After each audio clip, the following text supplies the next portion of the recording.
হুজুর আমাকে একটা কাজ দেন, আমি একটা কাজ চাই। বেচারি 5 ওয়াক্তের নামাজি ছিল আর আহলে বাইতের মাননেওয়ালা ছিল, মওলা আলীর চাহনেওয়ালা ছিল। সেই ব্যক্তিকে, সেই তাজিরকে গিয়ে বলে যে আমাকে একটা কাজ দেন, কমসে কম আমি কাজ করে খাই। এমন তো অবস্থায় সেই তাজির, সেই ব্যবসায়ী কি করেছে, বলে যে আমি তোমাকে রাখতে পারি, আমি তোমাকে আমার হিসাব রক্ষক হিসাবে রেখে দেবো, কিন্তু আমার একটা শর্ত আছে। শর্তটা কি জানো? শর্তটা হচ্ছে এই যে আমার কাছে অনেক মানুষ কাজ নিতে আসে, ধার নিতে আসে, টাকা ধার করতে আসে। আমার সমস্ত টাকার মালিক তুমি হবে, আমি তোমাকে মালিকানা দিয়ে দেব, মালিকানা দিয়ে দেব, কিন্তু আমার শর্ত হচ্ছে এটা যে যে ব্যক্তি আসবে সবার নাম লিখবে, সবার নাম লিখবে, অ্যাড্রেস লিখবে, কত টাকা নিয়েছে সেটা লিখবে, যাতে এর পরে পরক্ষণে সে যখন যে টাইম বলেছে সেই টাইমে দিতে তার না অসুবিধা হয়, সেই জন্য টাইমও লিখে নেবে। আর লিখে নেবার পরে ঠিক টাইমে তুমি তার কাছ থেকে আবার ওসুলও করে নেবে। কিন্তু জানো, যখন কোনো সৈয়দ আসবে, যখন কোনো সৈয়দ আসবে, আলে রসুল আসবে, আওলাদে রসুল আসবে, আলীর ঘরানা আসবে, সেই জায়গায় ওনার নামও লিখবে না, টাইমও লিখবে না, কি কত টাকা নিয়েছে সেটাও লিখবে না, লিখবে কার নাম জানো? আলীর নাম লিখে রাখবে। কার নাম? আলীর নামটা লিখে রাখবে, মওলা আলীর নাম লিখে রাখবে, আর কিছু লিখতে হবে না। সেই ব্যক্তি তাকে কাজে নিয়ে হয়তো সে কাজ শুরু করে দিয়েছে। যখনই কোনো ব্যক্তি আসে, কে ক টাকা ধার নেবে, কখন দেবে, কখন কি করবে, সব টোটাল লেখা হচ্ছে।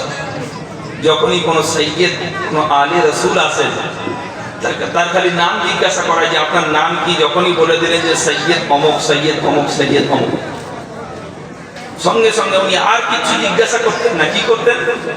আলী, আলী লিখে ছেড়ে দিতেন, এটা আলীর নাম। ওই তাজিরের এমন অবস্থা হয়ে গেল যে সবাইকে কাজ দিয়েছে, সবার কাছ থেকে কাজের যেটা ধার দিয়েছিল, উধার দিয়েছিল, সব তো পেয়ে গিয়েছে। আস্তে আস্তে কারবার ছোট হচ্ছে, হতে হতে হতে হতে হতে হতে এমন একটা সময় এসে গিয়েছে যে ওই ব্যক্তির ঘরে আর চুলো জ্বলছে না, ওই ব্যক্তির ঘরে আর চুলো জ্বলছে না। এখন রেজিস্টার খুলে দেখছে যে যত ব্যক্তি ধার নিয়েছিল সবাই তো দিয়ে দিয়েছে, কিন্তু যে সমস্ত ব্যক্তিদের নাম আলী লেখা আছে, যাদের নামে আলী লেখা আছে, আলী কার্জ নিয়েছে, সেইগুলোই খালি বাকি পড়ে গেছে। এমন অবস্থায় একটা সময় এসেছে, এই দিনে আর চুলো জ্বলে না, ভুকা পিয়াসা আছে, ভুকা পিয়াসা আছে।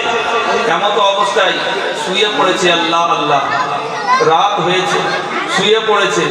এদিকে জিসিম তো ঘুমিয়েছে, কিন্তু মুকদ্দার জেগে গিয়েছে। আল্লাহ আল্লাহ, জাহানা ঘুমিয়েছে, ঘুমানোর পরে কি দেখছে যে নবী মুস্তাফা, একদিকে হাসান, একদিকে হোসেন, তিনজন যাচ্ছেন। যেতে যেতে ওনার চোখে পড়ে যায়, ওই তাজিরের চোখে পড়ে যায়। ওই তাজির কি দেখছে যে একদিকে হাসান আছে, একদিকে হোসেন আছে, আর নবী মুস্তাফা আছেন। আর নবী মুস্তাফা যখন ওর সামনে দিয়ে যায়, ওই তাজিরের সামনে দিয়ে যায়, যেতে যেতে বলেন, নবী মুস্তাফা আরজ করেন, ইয়া হাসান, এ হোসেন, তুমি আলীকে বলছো না, তুমি আলীকে বলে দাও এই ব্যক্তির যেন কাজকে আদায় করে দেয়, এই ব্যক্তির যেন যে যার কাছ থেকে কাজ নেওয়া হয়েছে তোমার আব্বাজান যেন আদায় করে দেয়। তোমার আব্বাজান আদায় করছে না কেন? সঙ্গে সঙ্গে ইমামে হাসানে পাক, ইমামে হোসেনে পাক বলেন, নানা জান, এক্ষুনি আব্বাকে ডেকে আনছি। এমন অবস্থায় ইমামে হাসানে পাক, ইমামে হোসেনে পাক গেলেন, মওলা আলীকে নিয়ে এলেন। মওলা আলী কাজ নিয়ে আছেন, মওলা আলীর হাতে মাল ও দৌলত আছে। মওলা আলী এলেন, আসার পরে নবী মুস্তাফা জিজ্ঞাসা করলেন, হে আলী, তোমার নামে কাজ নিয়েছে, আহলে বাইত কাজ নিয়েছে, হে আলী, তোমার নামে এই ব্যক্তি লিখে রেখেছে, তোমার নামে সবার কাজ তুলে রেখেছে, আলী তুমি আদা করছো না কেন? ওরা তো তোমারই ঔলাদ, হে আলী, ওরা তো আমাদেরই ঘরানা, তুমি তাদের কাজ আদা করছো না কেন? বলে, ইয়া রাসূলুল্লাহ, ইয়া হাবিবাল্লাহ, আদায় করার জন্য মাল ও দৌলত নিয়ে পৌঁছে গিয়েছি, এবারে আদায় করব। এমন তো অবস্থায় নবী মুস্তাফা বলেন যে আলী আমার কাছে দাও। আলীর কাছ থেকে নিলেন, ওই তাজিরের ঝুলিতে, ওই ব্যবসায়ীর ঝুলিতে, ওই ব্যবসায়ীর গোদেতে, ওই ব্যবসায়ীর কোলেতে ওটা রেখে দিলেন। আর রাখার পরে সেই তাজিরকে বলেন, হে তাজির শোনো, হে ব্যবসায়ী শোনো, ভাবে আলীর নামে কাজ দিতে থাকো, আহলে বাইতকে কাজ দেবে, আলীর নামে লিখবে, আর যখন কোন সাহারা পাবে না, আমি নবী মুস্তাফা, আমি হাসান হোসেন আলী এসে তোমার একবার করে জিয়ারত করবে।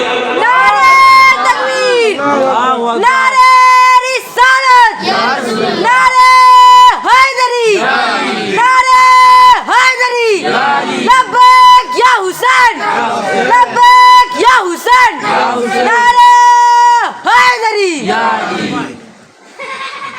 হে ব্যবসায়ী, হে তাজির, তুমি এইভাবে কাজ দিতে থাকো, এইভাবে কাজ দিতে থাকো, আর আমি একবার করে এসে এইরকম ভাবে জিয়ারত করিয়ে। বলুন মুকদ্দার জেগেছে কি? চোখ তো ঘুমিয়ে গিয়েছে, শরীর ঘুমিয়ে গিয়েছে, মুকদ্দার জেগে গিয়েছে। কি একসাথে চারজনের দিদার হয়ে গেল, একসাথে চারজনের দিদার। কি ওই ব্যক্তির সর্ববেশি, সব থেকে বেশি মোহাব্বত ছিল মওলা আলীর উপরে, কিন্তু ওই মওলা আলীর বাহানায় নবী মুস্তাফারও দিদার, হাসানে পাকেরও দিদার, হোসেনে পাকেরও দিদার। খালি একজন বাদ দিয়েছে, কে? মা ফাতেমাতুজ জাহরা রাদিয়াল্লাহু তাআলা। মা ফাতেমা জাহরার শানই হচ্ছে আলাদা, শানও যেমন আলাদা, তেমন উনিও সমস্ত নারীদের থেকে আলাদা, সমস্ত জান্নাতি রানীদের সর্দার। বলেছিলাম না ভাই, এখন আর বক্তব্য আর হবে না, আমি জানি, বুঝতে পেরে গিয়েছি। রাত্রিরে বেশি যখন রাত হয়ে যায়, তখন এবারে মানুষকে খাওয়াতে হয়, তখন আর শোনা হয় না। এবারে বক্তব্য করতে গেলে গিলাতে হয়, বক্তব্য করতে গেলে গিলাতে হয়। ওই জন্য গিলিয়ে বেশিক্ষণ আপনাদের পেরেশান করে লাভ নেই। আমি একটাই ওয়াকিয়া বলবো, একটাই হাদিস বয়ান করবো, তারপরে আমার বক্তব্য শেষ। কেন সব এবারে আস্তে আস্তে করে উঠে উঠে চলে যেতে লেগেছে, বেশি আর কথা বাড়িয়ে লাভ নেই। একটা হাদিস বলেছিলাম শোনাবো, ওটা লাস্টেই শোনাবো, ইমান তাজা হয়ে যাবে। তাহলে ব্যয়ের উপরে কি আকিদা রাখতে হয়? বলেছিলাম যে পাঁচ নেই, দুনিয়া নেই, পাঁচ আছে, দুনিয়া আছে। पंज तने पाक, पंज तने पाक বলে। আজ আমরা বলি পাঞ্জাতানে পাক, কিন্তু কিছু মানুষের পেটে ব্যথা কি যে পাঞ্জাতানে পাক, ইনারাই খালি পাক। হ্যাঁ, নবী পাক, হাসান পাক, হোসেন পাক, আলী পাক, ফাতেমা পাক, খালি ইনারাই পাক। কেন কাবা পাক না, মদিনা পাক না, আর আম্বিয়া কেরাম পাক না, আম্বিয়া কেরামের স্ত্রী পাক না? এই খালি তোমরা পাঞ্জাতানে পাক, পাঞ্জাতানে পাক কি করছো? পাঞ্জাতানে পাকের আবার কি আছে? আরে পাঁচ আছে তো দুনিয়া আছে, পাঁচ আছে তো দুনিয়া আছে, পাঁচ নেই তো দুনিয়া নেই। পাঞ্জাতান নেই তো দুনিয়া নেই। অন্য কারোর দিকে দেখতে হবে না, তুই তোর নিজের মধ্যে দেখ, পাঁচ আছে তোর ওজুদ আছে, পাঁচ নেই তো তোর ওজুদ নেই। শরীর কটা জিনিস দিয়ে তৈরি হয়েছে? চারটে, হাওয়া, পানি, আগুন, মাটি, চারটে জিনিস দিয়ে তৈরি। আর এর মধ্যে আরেকটা কি আছে শরীরের মধ্যে? রূহ। এটা বার হয়ে গেল, আর এর কোনো দাম আছে? কোনো দাম নেই। রূহ আছে, এর দাম আছে। তাহলে পাঁচ আছে তোর ওজুদ আছে, পাঁচ নেই তোর ওজুদ নেই। সবাই বলবে ইন্না লিল্লাহি ওয়া ইন্না ইলাইহি রাজিউন। পাঁচের মধ্যে একটাকে বাদ দে, রূহকে বাদ দে, রূহকে বাদ দে, তোর কিচ্ছু ওজুদ থাকবে। সবাই চলে যায়, সবাই বলবে যে হয়ে গিয়েছে, তাড়াতাড়ি করো। তো ভাই পাঁচ আছে তো ওজুদ আছে, পাঁচ নেই তো ওজুদ নেই। আর পাঞ্জাতানে পাক আমরা বলি না, এটা আমার বাপের ঘরের কথা নয়, এটা আমার দাদার লেখা কথা নয়, আমরা নিজের পকেট থেকে তৈরি করিনি। শোনো, আল্লাহর কোরআন বলেছে যে ইনারা হচ্ছেন পাঞ্জাতানে পাক, এদেরকে বলো পাক। আল্লাহ কোরআনের মধ্যে বলেছেন ইন্নামা ইউরিদুল্লাহু লিইউযহিবা আনকুম রিজ্জা আহলাল বাইতি ওয়া ইতাহহিরাকুম তাতহীরা। হাবিব, আমি এটা ইরাদা করেছি যে আমি তোমার কাছ থেকে এবং তোমার আলে পাক অর্থাৎ কে আলী, ফাতেমা, হাসান, হোসেন, আমি তোমার কাছ থেকে আর তোমার আলের কাছ থেকে সমস্ত নাপাকিকে দূর করে দিয়ে তোমাদেরকে পাক ও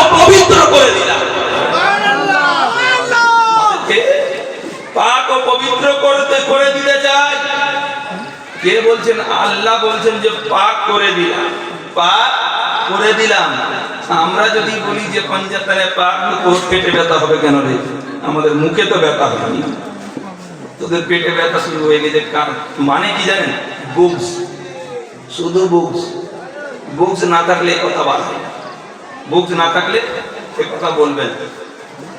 এই পাঞ্জাতনে পাকের তালিম সর্বপ্রথম আদম আলাইহিস সালামকে দেওয়া হয়েছে। সর্বপ্রথম আদম আলাইহিস সালামকে দেওয়া হয়েছে। জানেন, হযরত আদমের রূহকে যখন, আদমের শরীরকে যখন তৈরি করা হলো, আদম আলাইহিস সালামকে যখন তৈরি করা হলো, কি করা হয়েছে? জান্নাতে দেওয়া হয়েছে যে যাও ঘোরো, খাও দাও, থাকো। আদম আলাইহিস সালাম থাকতে থাকতে মন উঠতে গিয়েছে, মন লাগছে না, কি করবেন? এমন অবস্থায় আল্লাহ রাব্বুল আলামিন ওনার বাম পাশে থেকে হাওয়াকে সৃষ্টি করলেন। দুজনে থাকছেন। হযরত আদম আলাইহিস সালাম কি করেছিলেন? যখন হাওয়াকে সৃষ্টি করা হয়, হাওয়ার খুবসুরতির দিকে তাকিয়ে জান্নাতকে ভুলে গিয়েছেন, জান্নাতের সমস্ত খুবসুরতিকে ভুলে গিয়েছেন। আর ঠিক আমাদের নওজওয়ান নসলের মধ্যে এই জিনিসটা চলে এসেছে। কি জানেন? যখন বিবির চেহারা দেখে নেয়, বুড়ো মা বাপ বাদ, এবার তুই যা, এইরকম আমাদের হাল হয়ে গিয়েছে। হে প্যারে মুসলমান, ওই বিবির দিকে তাকিয়ে নিজের বাপ মাকে তাচ্ছিল্য করো না। কেন জানো? জান্নাত বইয়ের কদমে নেই, মায়ের কদমে আছে। না, জান্নাত বইয়ের কদমে নেই, জান্নাত মায়ের কদমে আছে। আর জান্নাতের দরওয়াজা বাপ আছে। তো বাপ আর মাকে যদি দূরে সরিয়ে দাও, জান্নাতকে তুমি দূরে সরালে নিজের বইয়ের দিকে তাকিয়ে। শোনো, আমার পাঞ্জাতনে পাকের তালিম কেমন করে আদম আলাইহিস সালামকে দেয়া হয়েছিল। আদম আলাইহিস সালাম এই দুনিয়াতে আসার পূর্বে হযরত জিবরিলকে বলা হয়, আল্লাহ পাক রব্বুল আলামিন বলেন, হে জিবরিল, যাও আদমকে সয়র করিয়ে দাও, হাওয়াকে সয়র করিয়ে দাও, হাওয়া এবং আদমকে ঘুরিয়ে দাও। সমস্ত এই জান্নাতের মধ্যে সবথেকে যে খুবসুরত জান্নাত, সেই জান্নাতের মধ্যে এনাদের দুজনকে নিয়ে যাওয়া হলো। নিয়ে যাওয়ার পরে তার মধ্যে দেখছেন যে হাজারো হাজার মহল আছে। সেই হাজারো হাজার মহলের মধ্যে থেকে দেখলেন সবথেকে যে খুবসুরত মহল, সবথেকে যে খুবসুরত জান্নাত, সবথেকে যে সুন্দর জান্নাত, সেই জান্নাতে প্রবেশ করা হলো। সেই জান্নাতে প্রবেশ করানোর পরে তার ভিতরে দেখছেন কি, যে তার ভিতরেও অনেক আছে, তার ভিতরে অনেক শহর আছে, তার ভিতরে অনেক মহল্লাত আছে। ওর মধ্যে সবথেকে যেটা সুন্দর, সেই সুন্দর মহলের ভিতরে ঢোকা হলো। তার ভিতরে দেখছে যে হাজারো হাজার মহল আছে। এইভাবে একের পর এক 7খানা জান্নাতকে ত্যাগ করে যখন একটা জান্নাতের দরবাজে গিয়ে পৌঁছালেন, সেই জান্নাতের কাছে, সৌন্দর্যের কাছে সমস্ত জান্নাতের সৌন্দর্য ফেল। এমন অবস্থায় ওর মধ্যে হাওয়া এবং আদমকে ঢোকানো হলো। ঢোকানোর পরে কি দেখছেন, যে একটা নারী সিংহাসনে বসে আছে, সিংহাসন লাগানো আছে। সেই নারীটা ওই সিংহাসনে বসে আছে। তার মাথায় একটা মুকুট আছে, কানে দুটো বালি আছে, গলায় একটা হার আছে। এমন অবস্থায় হযরতে জিবরিল আমিন বলেন যে দেখো, এই নারীর দিকে তাকিয়ে দেখো। আদম আলাইহিস সালাম কি করলেন, হাওয়া কি করলেন, দেখলেন। ওই নারীর দিকে যখন তাকিয়েছেন, তাকানোর পরে জান্নাতেরও খুবসুরতি ভুলে গিয়েছেন, হাওয়ারও খুবসুরতি ভুলে গিয়েছেন। এখন আদম জিজ্ঞাসা করছে, ইয়া হে জিবরিল, ইনি কে, ইনি কে, ইনি কে? হযরতে জিবরিল বলেন যে হে আদম, ইনি কে জানো না? ইনি হচ্ছে মুহাম্মদের বেটি ফাতেমা, ইনি হচ্ছেন মুহাম্মদের বেটি ফাতেমা। হে আদম, শোনো, এই জন্যই তোমাকে আনা হয়েছে। এই কয়জনের নাম মুখস্থ করে নাও। তুমি যে নারীকে দেখছো সিংহাসনে বসে আছে, উনি কে জানো? মুহাম্মদের বেটি ফাতেমা। যে মুহাম্মদকে সৃষ্টি না করলে তোমাকে সৃষ্টি করা হতো না, সেই মুহাম্মদের বেটি ফাতেমা।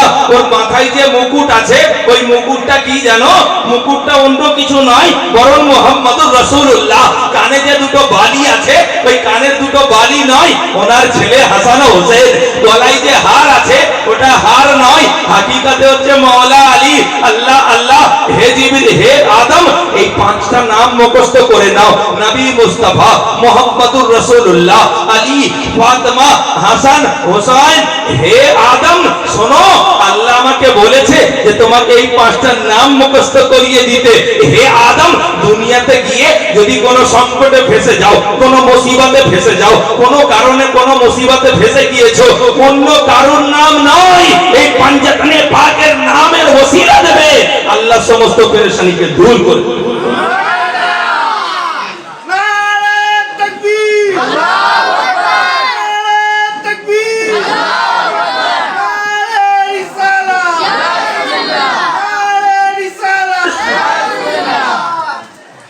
পাঞ্জাতনে পাকে নামের ওসিলা দেবে, আল্লাহ সমস্ত পেরেশানিকে দূর করবে। তো এই ভাই পাঞ্জাতনে পাকের তালিম সর্বপ্রথম কাকে দেওয়া হচ্ছে? আদম আলাইহিস সালামকে। সেই আদমের আমরা বেটা, সেই আদম আলাইহিস সালামের আমরা বেটা। আদম আলাইহিস সালামকে আদি পিতা, সমস্ত মানব জাতির আদি পিতা আদম আলাইহিস সালাম। তো যদি আদমের লাইক বেটা হয়, আমাদের জন্য এটা প্রযোজ্য যে পাঞ্জাতনে পাকের মোহব্বত রাখা। আল্লাহ রব্বুল আলামিন আমাদের সবাইকে পাঞ্জাতনে পাকের মোহব্বত রাখার তৌফিক দান করুন।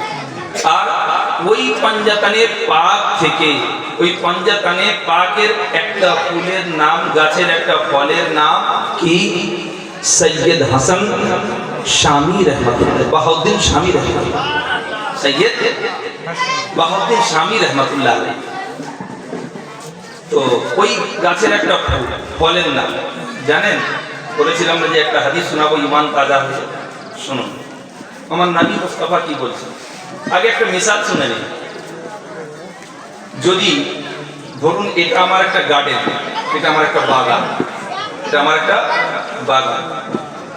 যদি কেউ একটা গাছ আমার এখান থেকে কিনে নিয়ে যায়, আপনি যদি তাকে জিজ্ঞাসা করেন, সে কি বলবেন? যে অমুক গার্ডেন থেকে, অমুক গার্ডেনে আমি ফুল গাছ এনেছি, বা আমি একটা গাছ এনেছি, এই গাছের ফল অমুক গার্ডেনের এই গাছ, তাই না?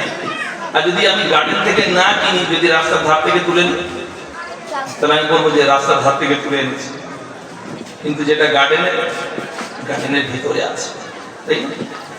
আমার নবী মুস্তাফার ফরমান শুনুন। আমরা মুহিব্বানে আহলে বাইত, মুহিব্বানে আহলে বাইত, আমার আকা করিম সাল্লাল্লাহু আলাইহি সাল্লামের ফরমান। আমার নবী মুস্তাফা বলেন, আনা শাজারাতুন, আনা শাজারাতুন ওয়া আলিউন লিকাউহা ওয়া ফাতিমাতুন হামলুহা, আল হাসান ওয়াল হুসাইন সামারুহা ওয়া মুহিব্বানে আহলে বাইত ওয়ারাকুহা ফিল জান্নাহ। জানো আমি হচ্ছি একটা জান্নাতের গাছ, আমি হচ্ছি একটা জান্নাতের গাছ। এই গাছের ডালকে জানো? এই গাছের ডাল হচ্ছে ফাতেমা। এই গাছের ডালকে প্রসারিত করনে वाला কে জানো? এই গাছের ডালকে প্রসারিত করনে वाला হচ্ছে আলী। আর এই গাছের ফলকে জানো? হাসান ও হোসেন। আর ওই গাছের পাতা কি জানো? ওই গাছের পাতা কারা? যারা এই কজনকে ভালোবাসবে, আলীকে ভালোবাসবে, ফাতেমাকে ভালোবাসবে, আমাকে ভালোবাসবে, হাসান ও হোসেনকে ভালোবাসবে, ও মুহিব্বানি আহলে বাইত ওয়ারাকুহা ফিল জান্নাহ।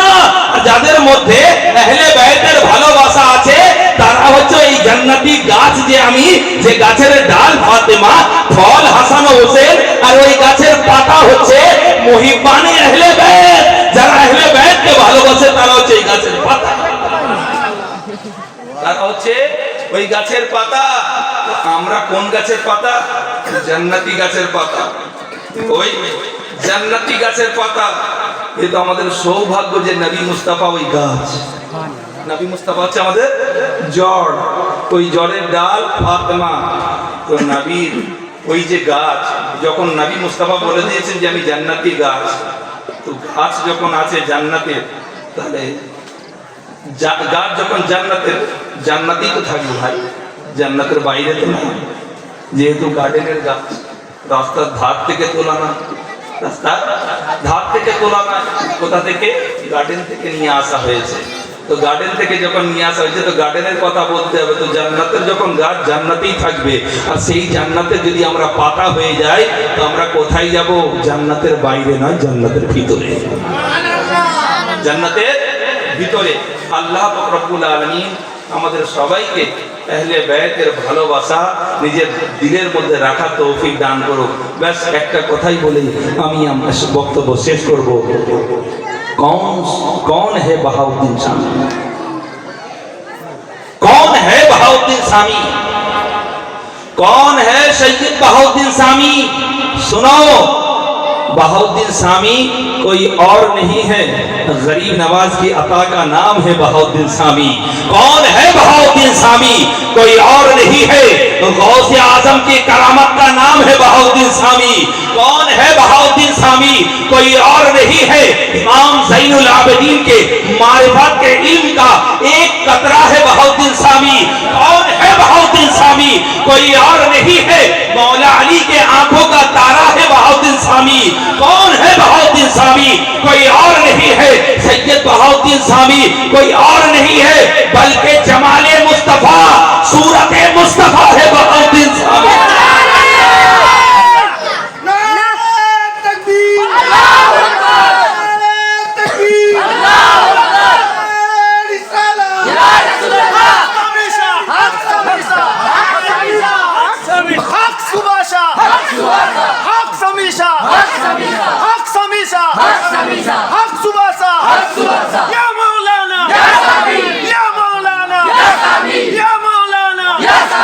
आशिक सादिक सुबासा, आशिक सादिक सुबासा, हक सुबासा। कौन है सुबासा सामी? कोई और नहीं है, जमाले मुस्तफा का नाम है सुबासा। जमाले मुस्तफा का नाम है बहाउद्दीन सामी, और उन्हीं के खिलाफत से आज जुड़े हुए ना, उन्हीं के खिलाफत से आज जुड़े हुए। आज वो तो नहीं है, लेकिन जमाले मुस्तफा तो है, जमाले मुस्तफा है। जमाले मुस्तफा आज रूहानी तौर पर इस जगह का जो खलीफा थे, कौन थे? सुबासा सामी रहमतुल्लाह, है ना? ये उनका रूहानी फैज़ है। ये वो थे, कौन थे? जमाले मुस्तफा। जमाले मुस्तफा ने अपनी जमाल दिया किसको? सुबासा को। अब सुबासा जिसको दिए हैं वो आपके सामने है। सुबासा जिसको दिए हैं वो आपके सामने है। अब आपको लूटना है या नहीं लूटना है वो आपकी मर्जी है, वो आपकी मर्जी है। এটা তোমাদের ইচ্ছা, তোমরা নেবে কি না নেবে। শোনো, যে খালি দেখে